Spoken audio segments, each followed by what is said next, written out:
जदि आपण माने राशन कार्ड रे ई-केवाईसी करिसंती तबे सेटा हेछि कि नै ताहा केमिति जानिबे बा आमे तार स्टेटस केमिति चेक करके देखिबा सेटा सक्सेस होइछि कि नै जहा विषय में आपन को जणेबी शेष पर्यंत देखंतु जहा कि तार प्रोसेस आसी घरे बसी निज मोबाइल रे भी चेक करि हबो जानबा पूर्वरु वीडियो को लाइक कर दियंतु सब्सक्राइब करना थिले एबे सब्सक्राइब करी पाखर थिबा घंटी चिन्ह को दबाई दियंतु। फास्ट ऑफ ऑल आपण जेकोनसे एक ब्राउजर ओपन करिवे एठी गूगल रे सर्च कर दियंतु फूड ओडिशा जपरि सर्च करिवे प्रथमे देखंतु आपण जहां भी वेबसाइट आसी लिंक तार ऊपर क्लिक करबा एठी आपण को सामने रे से वेबसाइट एमिति किछ ओपन हबो एडी साइट रे लेफ्ट साइट रे देखिबा आपण को होम लिखाइछि तार ऊपर क्लिक करबा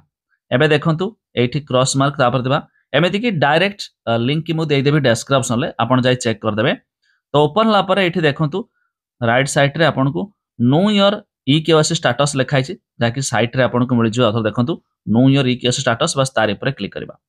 एठी आपण को सामने रे ई-केवाईसी राशन कार्ड स्टेटस देखौछि जोटा कि एठी आपणकर जदि आपण सिंगल केवल गोटिया पर्सन लो देखा चाहूथिबे तबे एठी तांकर निजर आधार नंबर देबे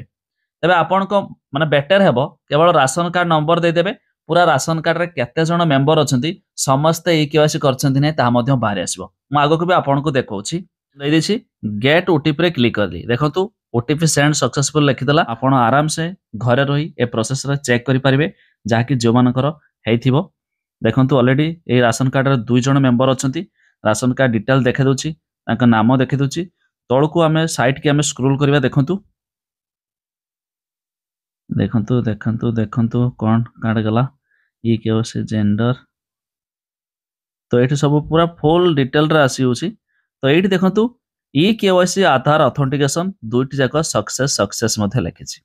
तबे ये होछि प्रोसेस जहा कि ये प्रोसेस द्वारा आपण माने चेक करि परिबे ता छडा आपण ये देखसला पर जेमिति कहली पूरा फुल राशन कार्ड जते जण मेंबर थिबो सेते जण देखिला आउ थरे जदि हमें सही तारीफ को आसी कि एठी केवल गोटिया लोकर आधार नंबर देबे ऑटोमेटिक सिंगल वाइज मध्ये आपण भी देखि परिबे तबे ये रहिछि प्रोसेस जहा कि आपण माने मध्ये चेक कर दियंतु आ आपणकर हेछि कि नै ता निहाती कमेंट करिकि जणातु लिंक भी दे दैछि मु डिस्क्रिप्शन ले।